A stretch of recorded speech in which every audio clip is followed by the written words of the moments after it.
पावन स्थली जहां से पवित्र गंगा हिमालय के द्वार से बहती हुई बाहर निकल मैदानी इलाकों में पहुंचती, वह करोड़ों व्यक्तियों को अपने प्रभाव से अनुप्राणित करती चली जाती है।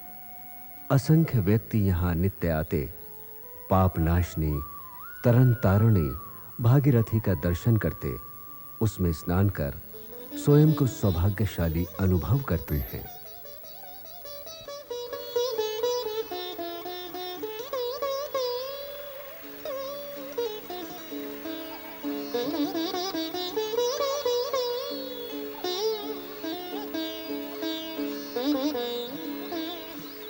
ये स्थान है हर की पैड़ी, जहां आज विशिष्ट पर्व के दिन धर्मनिष्ठ तीर्थयात्री एकत्र हैं। वह दो पर्वों को एक साथ मना रहे हैं। एक है गंगा दशहरा, अर्थात वो पुनीत पर्व जिस दिन गंगा अवतरण हुआ था। स्वर्ग से वेग से उतरकर गंगा प्रलयंकर महाकाल भगवान शिव की जटाओं से होती हुई धरित्री पर शुष्क आतप अंतःकरणों को अभिसिंचित करने बहती चली आई।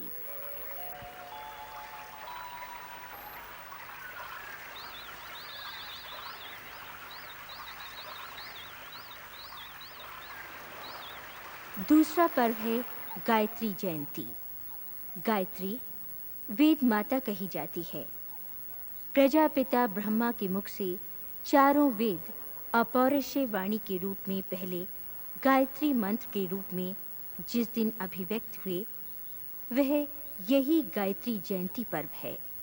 गंगा व गायत्री दोनों भारतीय संस्कृति में बड़ा महत्व रखते हैं। दोनों ने ही इस राष्ट्र की आध्यात्मिक पृष्ठभूमि बनाने में बड़ी महत्वपूर्ण भूमिका निभाई है।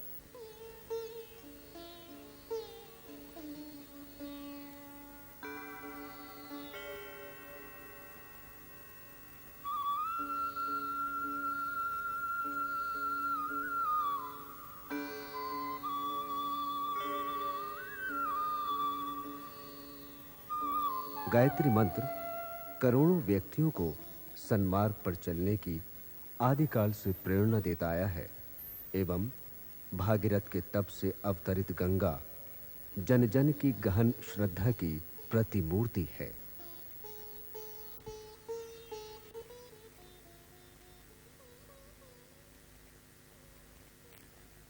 आज एक और विशिष्ट अवसर इन दो महापर्वों के साथ उपस्थित हुआ है। वो है सप्त ऋषियों की तपस्थली सप्त सरोवर में स्थित विश्व भर में फैले प्रज्ञा परिजनों के आराध्य गुरु, वेद मूर्ति, युग दृष्टा, महाकाल के वरद पुत्र, युग ऋषि पंडित श्री राम शर्मा आचार्य का स्थूल शरीर के बंधनों से मुक्त होकर ब्रह्मलीन होना।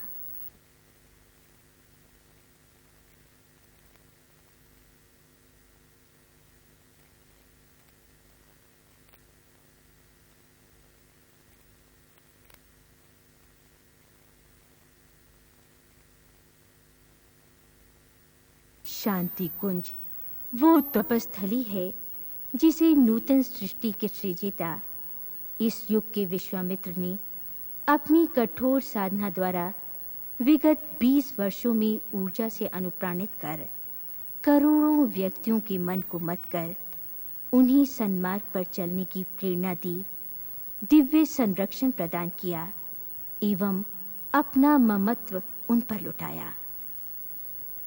उनकी अर्धांगिनी तपश्चर्या में सहभागिनी माता भगवती देवी उसी बेला में गायत्री जयंती के दिन प्रातःकाल में उपस्थित हो 10,000 परिजनों को संबोधित कर रही हैं।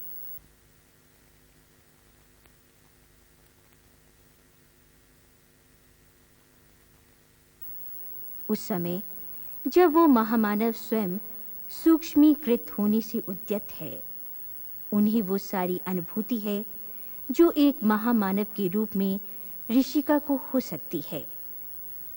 वंदनीय माताजी कह रही हैं, जिस तरीके से दधीच जी ने अपनी हड्डियां दी थी, हड्डियां तो बीते इसी महीने में उन्होंने दे डाली है, हड्डियां कहाँ हैं? हड्डी है कहाँ? हड्डी पड़ी है थोड़ी सी, हड्डी पड़ी है। वो हड्डी है जिन्होंने कि सारी जिंदगी उन्होंने किस कदर इस मिशन को मेहनत करने में और इस फुलवारी को बनाने में लगाया है। ये आपके सुपुर्द ये कर दिया है। बेटे, शरीर से ज्यादा प्राण शक्ति काम करती है, और प्राण शक्ति जो शरीर काम नहीं कर पाता है वो प्राण ऊर्जा काम करती है, प्राण की शक्ति काम करती है। और प्राण को आप देखेंगे तो सर्वत्र व्याप्त आपको नजर आएगा। शरीरों का तो क्या है, आप जाने वाला जाएगा। जिस तरीके से गायत्री माता और गुरु जी को छाती से लगाए रहते हैं, हर समय लगाए रहते हैं, आपको भी इसी तरीके से लगाए रहेंगे। आप विश्वास करना।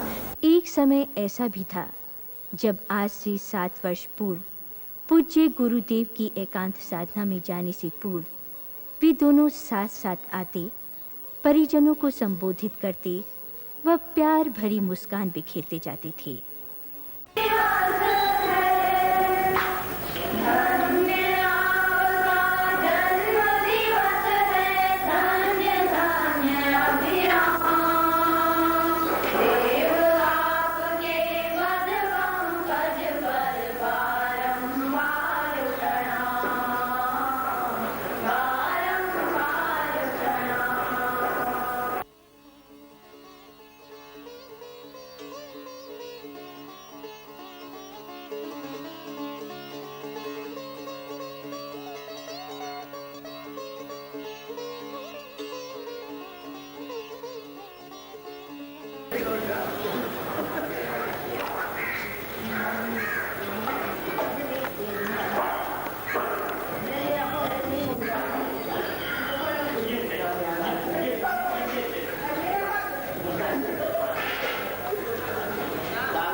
किंतु आज परमहंस रामकृष्ण के साकार रूप पूज्य आचार्य श्री नव निर्माण के अपने हर कार्य में सहयोगिनी मां शारदा की प्रतिमूर्ति माता भगवती देवी को सारी शक्ति देकर महाप्रयाण कर चुकी हैं।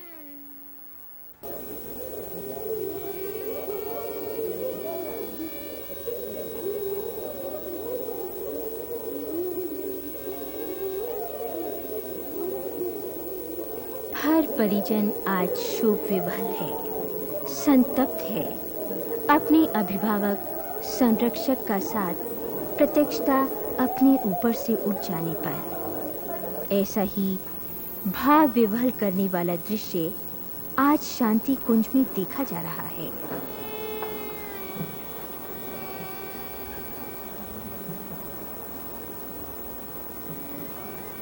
समाधि स्थल सजल श्रद्धा प्रखर प्रज्ञा नाम से जाने जाने वाले इन स्मारकों को सजाया जा रहा है, क्योंकि यहीं गंगा की पावन धारा पर बने शांति कुंज में अपनी स्थूल काया को अग्नि देव को समर्पित करने का उन्हीं का निर्देश था।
ये स्मारक आज से 8 वर्ष पूर्व ही पूज्य आचार्य श्री ने स्वयं अपने मार्गदर्शन में तैयार करवाया था।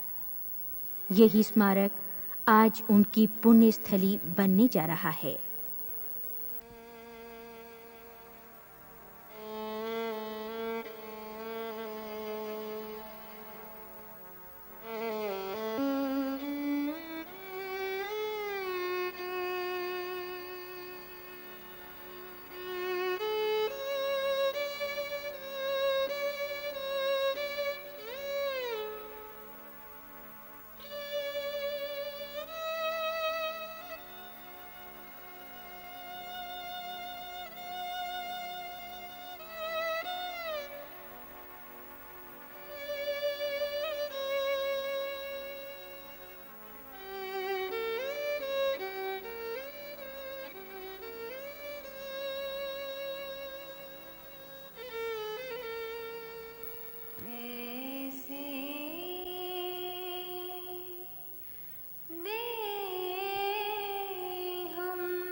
स्वयं पर अपने भावोद्वेग पर नियंत्रण रख वंदनीय माता जी उपस्थित सभी परिजनों को दिलासा दे रही हैं, ढाढ़स बंधा रही हैं।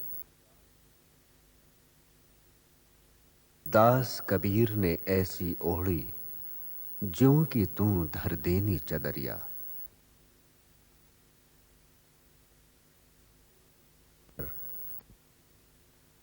ये एक सुनियोजित निर्धारण ही महासत्ता का है कि गायत्री के लिए जीवन होम कर देने वाले ऋषि को गायत्री जयंती के दिन मां की गोद में स्थान मिल गया एवं वो ज्योति पुरुष विराट से एकाकार हो सूक्ष्म शरीरधारी ऋषि सत्ताओं के बीच पहुंच गया।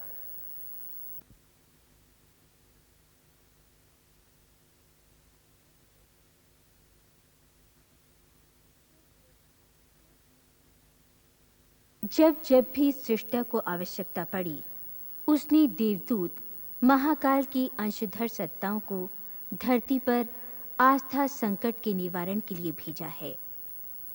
एक सामान्य मनुष्य के रूप में वे आते हैं, किंतु अपने कर्तव्य से ये जता देते हैं कि उनका अवतरण विशेष प्रयोजनों के लिए हुआ है।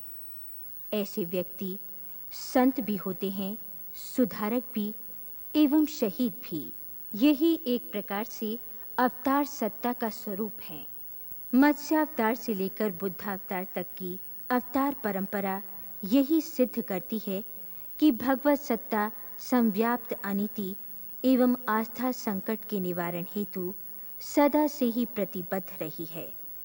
ये समय निष्कलंक प्रज्ञावतार के प्रकटीकरण का समय है।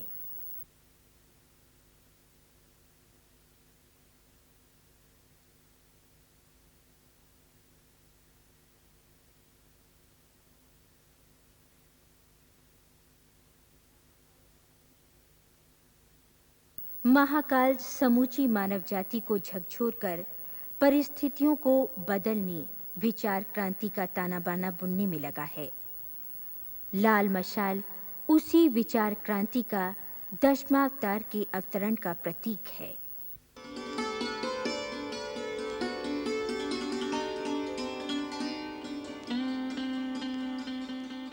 महात्मा बुद्ध ने संघम शरणम गच्छामि, धम्मम शरणम गच्छामि, बुद्धम शरणम गच्छामि का महामंत्र उन दिनों दिया जब धर्म के नाम पर अनाचार, परंपराओं, मूल मान्यताओं की मृग मरीचिका में जन समुदाय जकड़ा हुआ था। उन्हीं के काम को आगे बढ़ाने प्रज्ञा अवतार का प्रकटीकरण पूज्य आचार्य श्री के रूप में इस शताब्दी में हुआ है। Ramakrishna Paramahamsa, Vivekananda, Dayanand, Gandhi, Alexander Fleming, Rabindranath Tagore, Subhash Chandra Bose, Einstein, Karl Marx, Immanuel Kant, शहीद भगत सिंह, केशव हेडगेवार,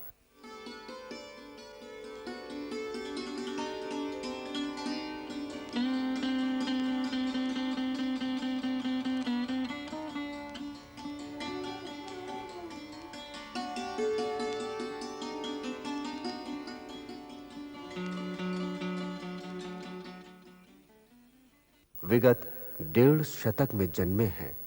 वह महत्वपूर्ण कार्य कर वातावरण को इतना ऊर्जा संपन्न बना गए कि देव तत्व अंशधारी आत्माएं तनिक से, पुरुषार्थ से ही नव सृजन का निमित्त बन सकें।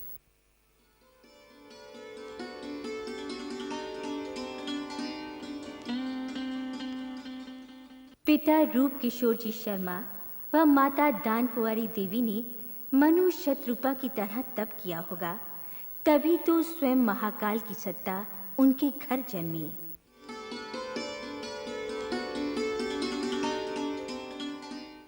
रामकृष्ण परमहंस के ब्रह्मलीन होने के ठीक 24 वर्ष बाद पंडित श्री राम शर्मा आचार्य का जन्म आज से 80 वर्ष पूर्व आश्विन कृष्ण त्रयोदशी संवत 1968 तदनुसार दिनांक 20 सितंबर 1911 को आगरा जनपद के ग्राम आवल खेड़ा में हुआ।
प्रस्तुत स्थान वो है जहां पहली बार इस धरित्री पर श्री राम नामक बालक अवतरित हुआ। इस स्थान पर आज एक भव्य स्मारक विनिर्मित हो चुका है। आगरा से अलीगढ़ मार्ग पर जलेसर रोड पर आमल खेड़ा नामक यह कस्बा अब युग तीर्थ बन चुका है। एक जमींदार ब्राह्मण परिवार में जन्मे इस बालक में बाल्यकाल से ही साधना के बीजांकुर थे। उनके तत्कालीन मित्र पंडित बेनीराम जी उनके बारे में बताते हैं।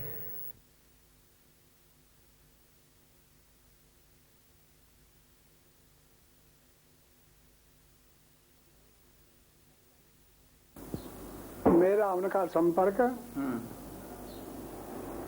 सन 20-21 अब से 65-66 वर्ष पहले का था। यह प्राइमरी स्कूल यहाँ था अमरखेड़े में, तो मैं था ऊंची कक्षाओं में, वो थे नीची कक्षाओं में। तब से मेरा उनका संपर्क रहता रहा और बाल काल में ही बहुत सी बातें उनकी ऐसी होती थी जिससे मालूम पड़ता था कि भविष्य में कुछ न मालूम ये कौन बनेंगे।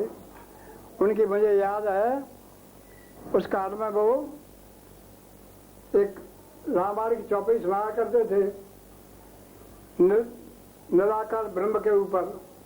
बिन पर चले सुने बिन काना, कर बिन कर्म करे बिजन आना, आनंद रहित सदा में चुप होगी, बड़वानी व्यक्ता बड़ योगी। ये निराकार ब्रह्म के गुण हैं। तो इन चौपाइयों को कहा करते थे। कब कहते थे? जब हमारी उनकी ईश्वर संबंधी बातें होती थी। औपचारिक शिक्षा यद्यपि वो पूरी कर सकते थे, किंतु अध्यात्म साधना में गहरी अभिरुचि के कारण मात्र प्राथमिक कक्षा तक का शिक्षण लेकर घर में ही संस्कृत, हिंदी व उर्दू की पढ़ाई वे करते रहे। जब भी खाली होते वे साधना हेतु अमराई में अकेले ही बैठे पाए जाते। एक बार वे घर से भागकर हिमालय की ओर चल पड़े। ऐसी तीव्र पुकार थी हिमालयवासी सूक्ष्म शरीरधारी ऋषि सत्ताओं की कि वो रुक नहीं पाए। आयु मात्र 9 वर्ष की थी। पता चलने पर घरवाले काफी दूर से उन्हें वापस लेकर आए। शायद हिमालय जाने का अभी समय नहीं आया था।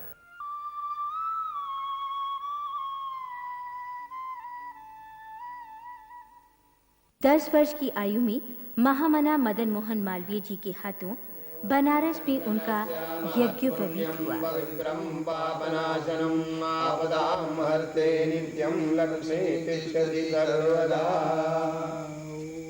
यज्ञोपवीतं परमं पवित्रं प्रजापतेर्यातजं पुरुषा आयुष्यमग्रं प्रतिमञ्च शुभ्रं यज्ञोपवीतं बलमस्तु तेजा।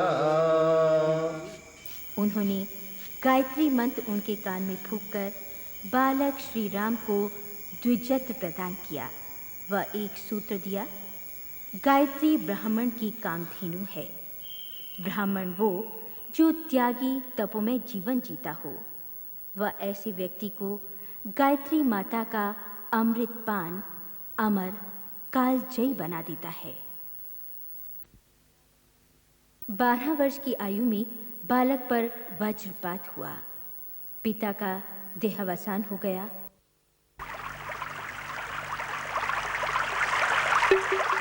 15 वर्ष की आयु पूरी हुई। 1926 का बसंत पंचमी का दिन, प्रातःकाल का समय। पूजा करते समय बालक श्री राम को विचित्र अनुभूति हुई। दीपक के मध्य से एक दिव्य प्रकाश पुंज प्रकट हुआ एवं उसमें उन्हें एक छायाकृति दिखाई दी। वो आकृति थी उनकी गुरु सत्ता की।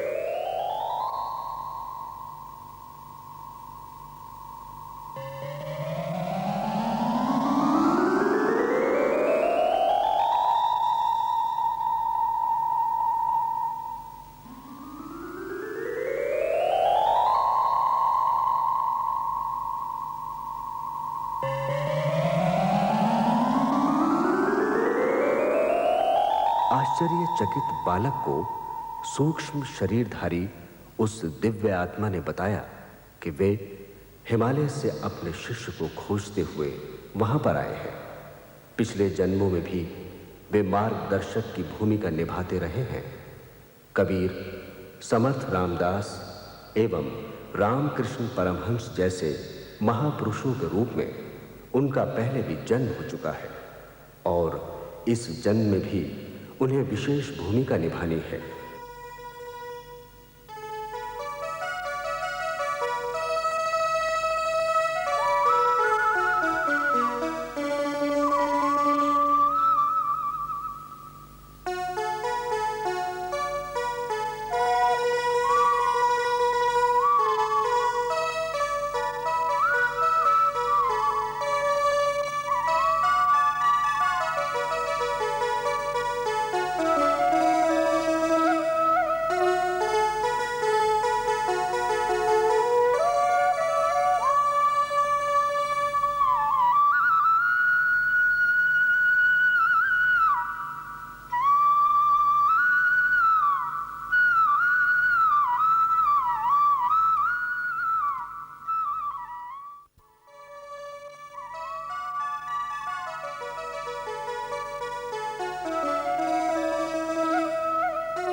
वे स्वयं दुर्गम हिमालय में ऋषि सत्ताओं के साथ रहते हैं एवं परोक्ष जगत से महामानवों और देव मानवों का मार्गदर्शन करते रहते हैं।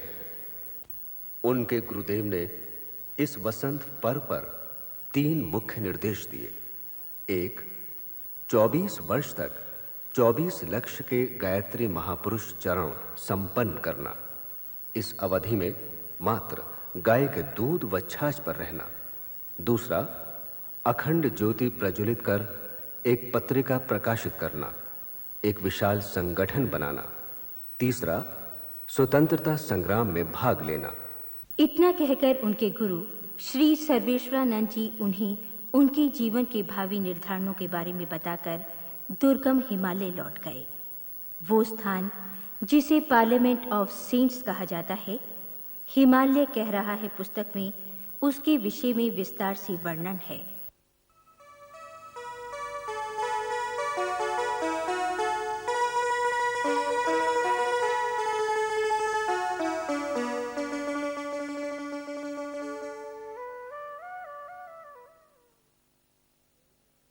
गुरुजी ने कई बार कहा कि मेरे 3 देवता, 3 संरक्षण और 3 अभिभावक। देवता माता, गायत्री माता, जिसका कि उन्होंने कामधेनु की तरीके से पान किया, दूध पिया और उस दूध को पीने के बाद अमृत की ओर चलते हुए चले गए। दूसरा, हिमालय पिता। हिमालय को उन्होंने अपना पिता माना और कई बार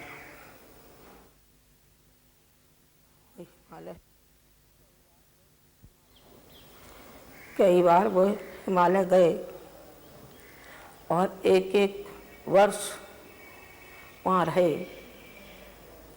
वहाँ उन्होंने जो ज्ञान अर्जन किया, वहाँ से प्रेरणा उनको मिली उस हिमालय पिता के द्वारा। और तीसरा, उनका गुरु सत्ता। गुरु सत्ता से जो उनको प्राप्त हुआ, तीनों से जो उनको प्राप्त हुआ, वो अनुकरणीय है, उदाहरणीय है। इसके द्वारा वो बढ़ते हुए आगे चलते हुए चले गए।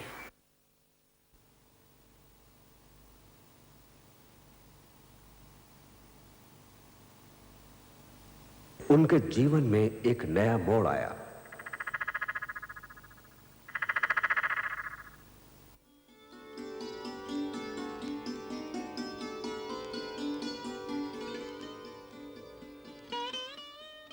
करुण, संवेदनशील साधक का उनका सहज स्वरूप था। यहां तक कि एक बार एक गाय को एक कसाई के हाथ से छुड़वाकर बैलगाड़ी में एक बैल के बदले खुद लगकर घास सहित उसे 15 मील दूर गौशाला छोड़ाए। कोई बीमार है, उसको देख रहे हैं और इसका ध्यान नहीं था कि ये कौन वर्ण है, क्या बात है। एक यहाँ महत्वामी जी, उसका नाम छपको था, तो बीमार हुई, उसको नब्ज देखने के लिए दवा बाजी को दी, थोड़ा सा वो भी खुल रखा था। मैडम, ये बात है जब उनकी अवस्था थी 14-15 साल की।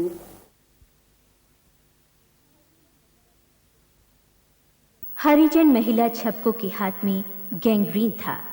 घर वालों के मना करने पर भी उन्होंने उसकी खूब सेवा की। स्वस्थ होकर उसने ढेरों आशीर्वाद दिए।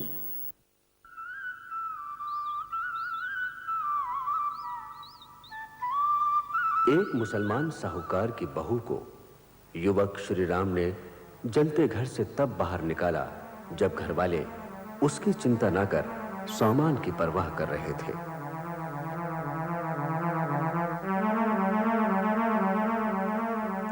किसानों की व्यथा उनकी अपनी व्यथा थी। किसानों के बीच जाकर वे उन्हें प्रेरणा देते, नए सुधारों से अवगत कराते। अंधकार कुछ सूझ न पड़ता, होता है हिमपात, जग की सारी शक्ति लगाए बैठी तेरी घात। देख देख इन बाधाओं को पथिक न घबरा जाना, सब कुछ करना सहन किंतु मत पीछे पैर हटाना। एक कुंवारी ब्राह्मण महिला के गर्भवती होने पर घर वाले उसे जहर देने की तैयारी कर रहे थे। युवा श्री राम ने उसे मथुरा आर्य समाज में ले जाकर उसका आदर्श विवाह करवाया। आज भी वो महिला कानपुर में है और उनकी कृतज्ञ है। समाज सेवा के ये बीजांकुर एक संत के हृदय में थे तो बचपन से ही उन्हें परिपक्व होने का अवसर समय आने पर मिला।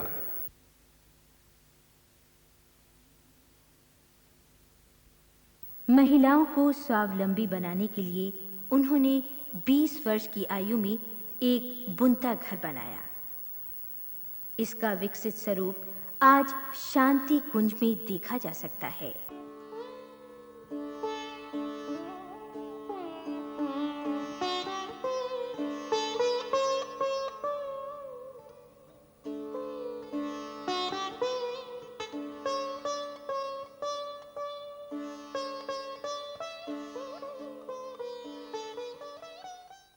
कांग्रेस का आंदोलन चरम शिखर पर था। 1930-31 में छिड़े गांधी जी के आंदोलन में शामिल होने वे घर से निकलना चाहते थे, पर घर वालों ने कड़ा प्रतिबंध लगा दिया। अंततः शौच के बहाने वे निकलकर स्वयं सेवक भर्ती शिविर पहुंच ही गए।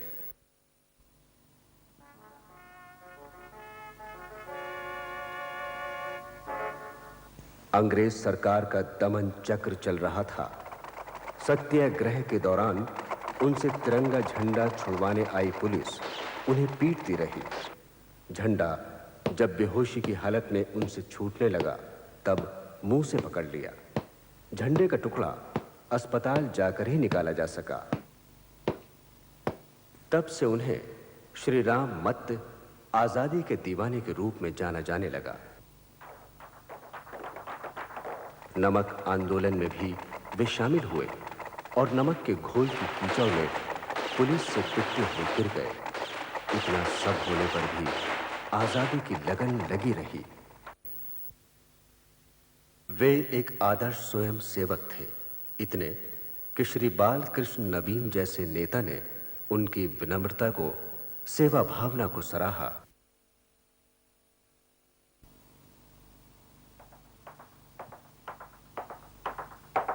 आसनसोल जेल में सन 1933 में श्री राम मत्त, महामना मदन मोहन मालवीय, रफी अहमद किदवई, स्वरूपा रानी नेहरू, देवीदास गांधी, जगन प्रसाद रावत आदि के साथ कई दिन रहे।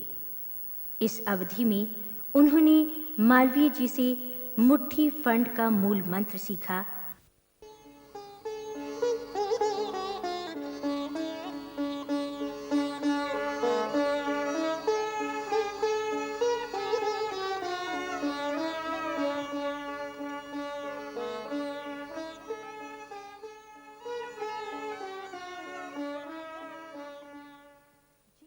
जेल में भाग लेते रहने के कारण लगातार छापा पड़ता रहा एवं घर की कुर्की हो गई।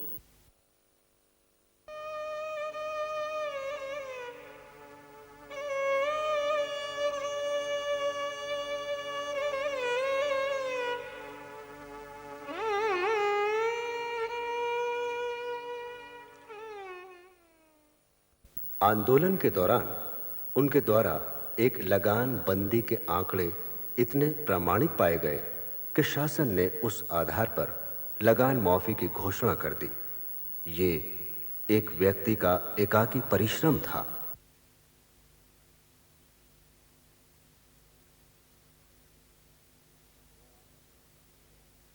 कि वो जो हमारा स्वतंत्रता आंदोलन में हिस्सा लिया, गांव-गांव गए, तो उससे एक बात और विशेष आई, ये समय समझता हूं और मुझे तो बहुत प्रभावित करती है। वह है उनकी अपने बात समझाने की रोचक शैली। जेल यात्रा के दौरान ही उन्होंने तसले पर कोयले से लिखकर अंग्रेजी सीखी।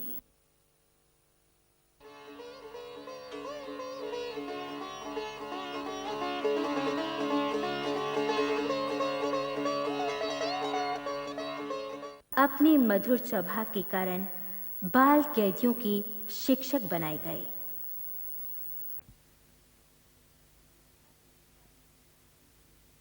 अपनी सारी धन संपत्ति जो पिता से मिली थी उन्होंने दान कर दी।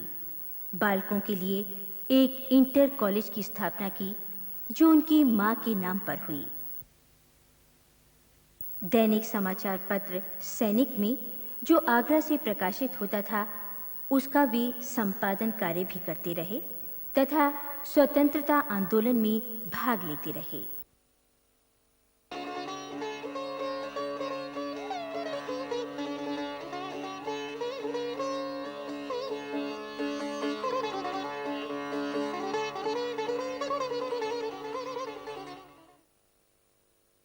मौन तपस्या करने वाले इस साधक ने गुरु सत्ता के परोक्ष निर्देश पर रविंद्रनाथ टैगोर से शांति निकेतन में, गांधी जी से साबरमती में तथा योगी राज अरविंद से पांडिचेरी में सत्संग कर आध्यात्म क्षेत्र के माध्यम से व्यक्ति निर्माण से युग निर्माण का बीड़ा हाथ में लिया।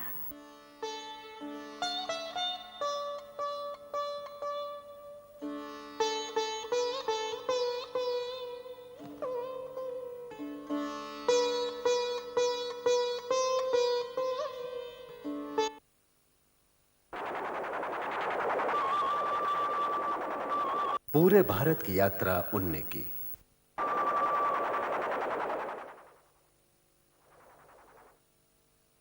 ज्ञानार्जन की पहली पुस्तक लिखी, मैं क्या हूं।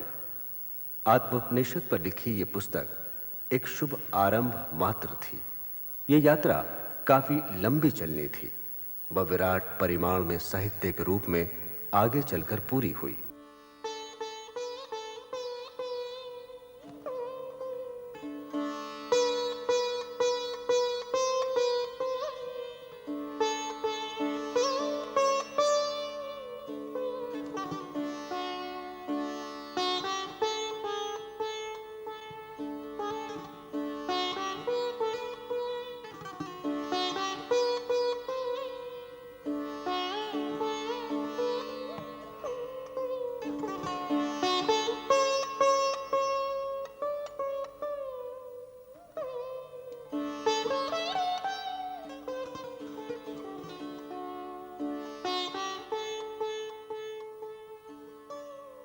दीपक एक ही जलाया गया था, किंतु देखते देखते अनेक दीपक जलते चले गए।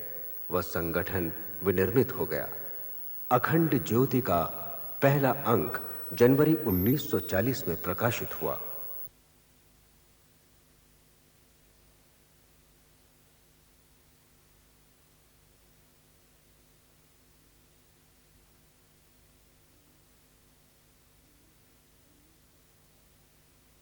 उन्नीस 1943 में वंदनीय माताजी का उनके जीवन में प्रवेश हुआ।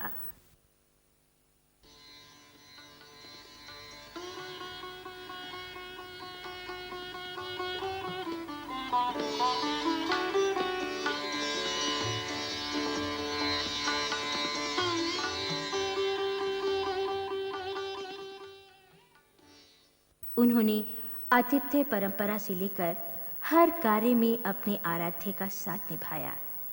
ये उनका ममत्व ही है जिसने विभिन्न वर्गों में लाखों व्यक्तियों को गूंथकर एक परिवार बना दिया। बसाए एक नया संसार की जिसमें छलक रहा हो प्यार। बसाए एक नया संसार की जिसमें छलक रहा हो। दूसरों के दुख को बटाकर आचार्य श्री ने वो शुरुआत की जहां अनेकों दुखी व्यक्ति उनके पास आते, वह अपना दुख हल्का कर प्रसन्नता के साथ कठिनाइयों का हल लेकर लौटते रहे। श्रद्धावश दिए गए अनुदान को भी उन्होंने जन जन को वितरित कर दिया।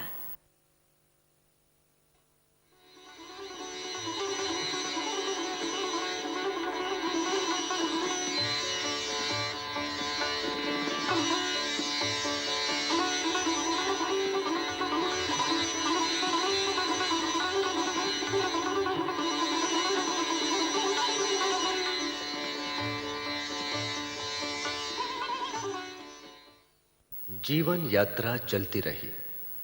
24 लक्ष्य के गायत्री अनुष्ठान पूरे हो चुके थे। 1953 में पूर्ण आहुति के साथ ही गायत्री तपोभूमि की स्थापना मथुरा वृंदावन मार्ग पर 2 किलोमीटर दूर की गई। जाति पाति के बंधन टूटे, राष्ट्र राष्ट्र सब एक। जाति पाति के बंधन टूटे, राष्ट्र राष्ट्र सब एक। धर्मों में हो सत्य समन्वय, रहे न झूठी टेक। धर्मों में हो सत्य समन्वय, रहे न झूठी टेक। मिटे अंधविश्वास जगत के, हो विज्ञान विचार कि जिसमें छलक रहा हो प्यार। बसाएं एक नया संसार कि जिसमें छलक रहा हो प्यार।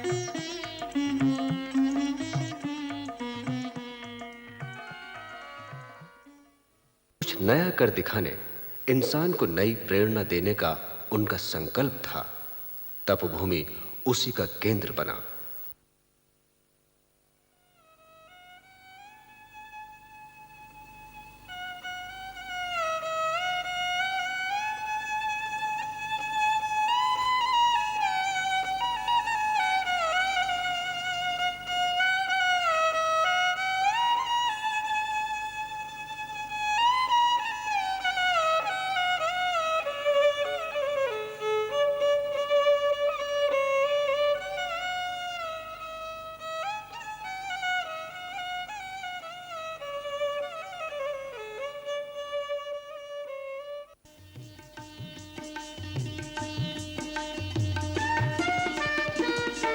हमारा है यह दृढ़ संकल्प, नया संसार बसाएंगे। हमारा है यह दृढ़ संकल्प, नया संसार बसाएंगे। नया इंसान बनाएंगे, नया संसार बसाएंगे। नया इंसान बनाएंगे, नया संसार बसाएंगे।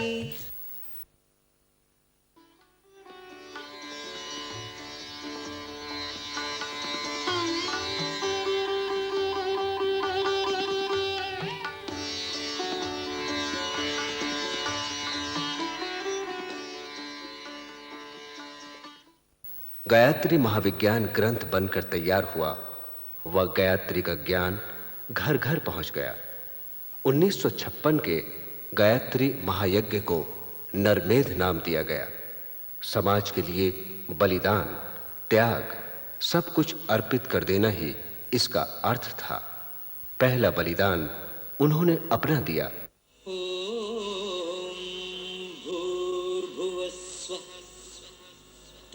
सवितुर्वरेण्यं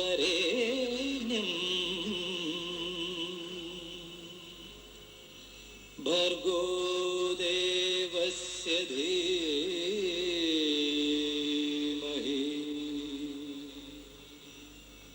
धियो यो न प्रचोदयात्।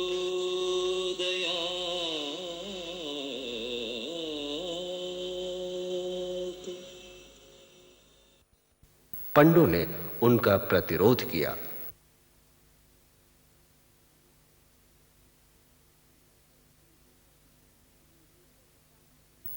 किंतु प्रतिगामियों के इस विरोध के बावजूद उन्होंने 1958 में सहस्त्र कुंडी महायज्ञ आयोजित किया, जिसे ब्रह्मास्त्र अनुष्ठान नाम दिया।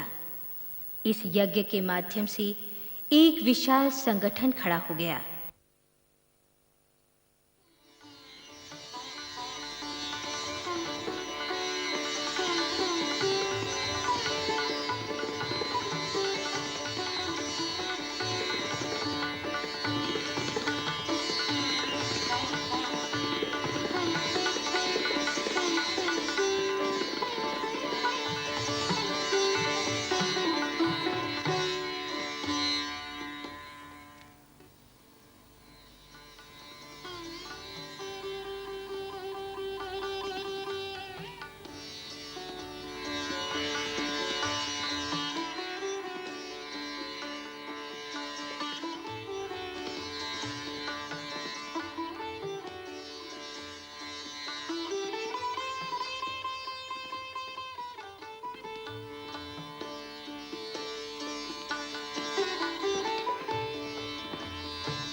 नरसी मेहता की हुंडी की तरह ना जाने कहां से धन आया व लाखों व्यक्तियों की व्यवस्था होती चली गई। इस संबंध में गुरुदेव ने स्वयं कहा, एक साल भर में 1 करोड़ रुपए का जब कलर आवागमन एक बार हो जाता हो तो कोई हिम्मत की बात नहीं है। 25 मोटरें हैं, कहाँ तक की हैं, उनकी कितना पेट्रोल जलता है, कितना क्या होता है, कि कितने आदमी जाते हैं, कि उनके लिए कितना खर्च होता है, ये बहुत पैसा खर्च होता है। ये क्या हो गया, हमने बोया और काटा, ये क्या है हमारी, ये है आराधना समाज के लिए, भगवान के लिए। आर्य समाज के प्रधान आनंद स्वामी का उनके बारे में मत था कि स्वामी दयानंद के कार्य को आचार्य श्री ने आगे बढ़ाया है।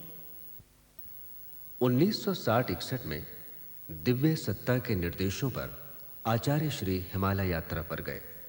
दुर्गम हिमालय में वे 1.5 वर्ष तक रहे। कठोर तप किया।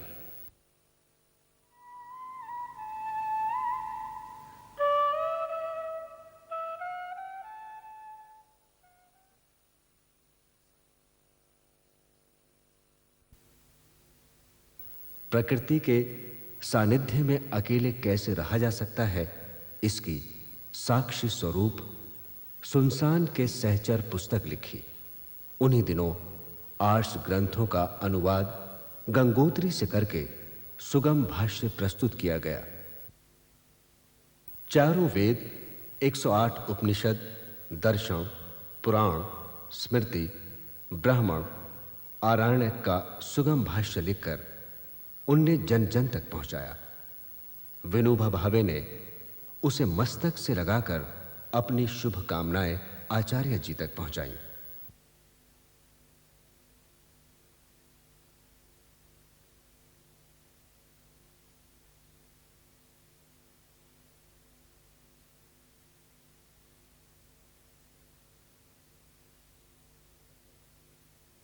सर्वपल्ली राधाकृष्णन ने अपनी सम्मति इस प्रकार व्यक्त की,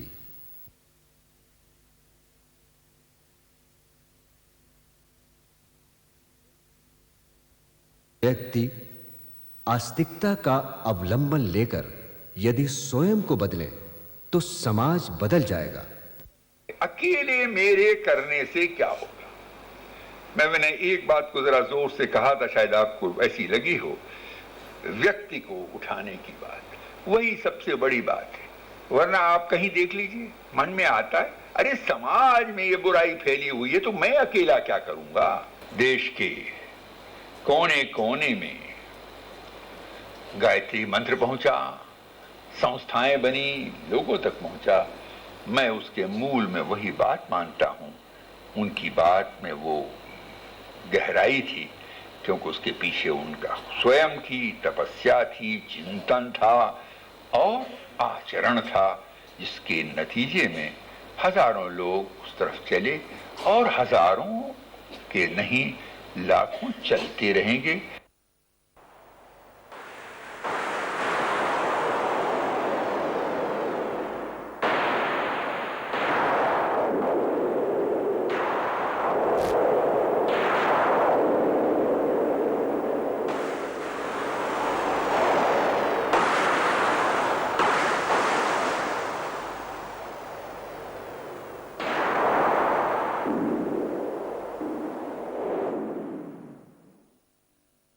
उन्नीस 1966 में अखंड ज्योति पत्रिका के मुख्य पृष्ठ पर तांडव नृत्य करते हुए हलाहल पीने वाले महादेव का चित्र प्रकाशित हुआ। इन्हीं दिनों उन्होंने संकेत देना आरंभ किया था। महाकाल एवं उसकी प्रत्यावर्तन प्रक्रिया के बारे में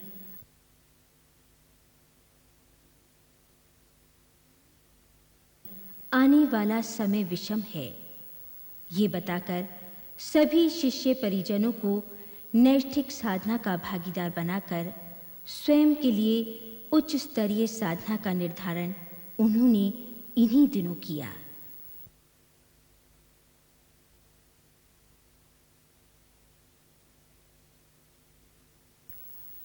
(1971) में मथुरा को हमेशा के लिए छोड़कर स्वयं हिमालय जाने व वंदनीय माताजी द्वारा सारा तंत्र शांति कुंज हरिद्वार से संचालित किए जाने की घोषणा उनने की। विदाई लेने से पूर्व हर परिजन से मिलने वे पूरे भारत के दौरे पर निकले।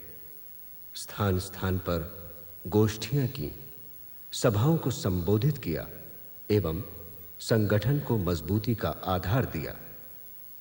बड़ा ही मार्मिक करुण दृश्य था जब पूज्य आचार्य श्री राम जी ने अपनी कर्मभूमि मथुरा से हमेशा के लिए विदाई लेने हेतु 4 दिन का एक विशाल सम्मेलन 17 से 20 जून 1971 की अवधि में बुलाया। अपनी अंतर्व्यथा सबसे कही।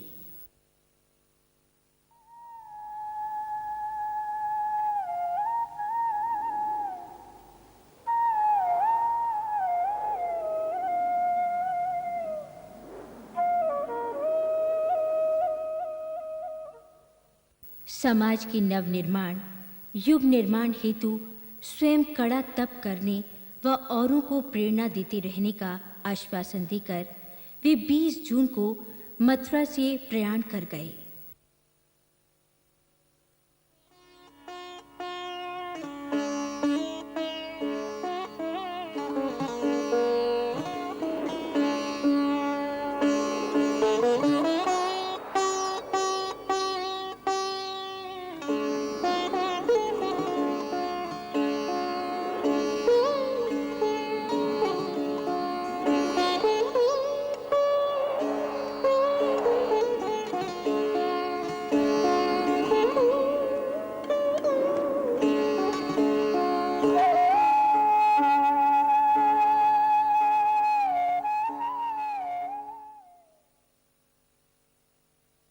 उनकी चरण पादुकाएं गायत्री तप भूमि मथुरा में स्थापित हैं।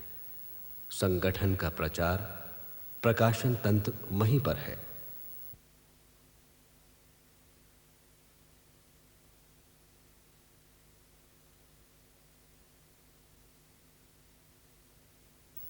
हिमालय तप हेतु आचार्य श्री जो ज्योति प्रज्वलित कर गए वो इसके बाद भी जलती रही और अखंड दीपक के रूप में शांति कुंज में वंदनीय माताजी के पास सुरक्षित रही।